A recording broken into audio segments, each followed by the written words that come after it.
tong era kuli bangunan, tong isin usaha jualan dagangan, tong minder ngajan supir angkutan, nu penting dompet pamajikan keeusian. Najan awak blok ku adukan, masih kene bisa dimandian. Najan awak bau ku kesang badan, masih bisa dielapan.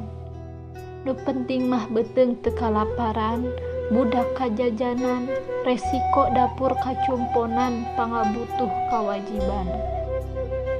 Emang usaha capek, tapi kawajiban caroge. Usaha naon ge hade, narah akur jeung awewe. Anak moal ceurik, bisa kajajanan najan saeutik. Pamajikan ge moal ngucik-ngucik sanaos kengeng saeutik. Cuma nitip ka istri, kana ladang usaha suami, gede leutikna sing bisa nampi, ulah dugikan nembongkeun goreng budi. Sabab ridho nu kawasa mun istri nampi pangala, nu teu ngabanding-banding usaha nu sok loba aral subaha.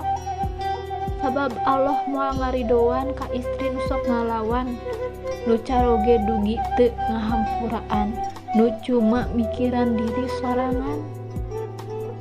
Lalaki gawe banting tulang, can menang rejeki lalaki mah can tenang.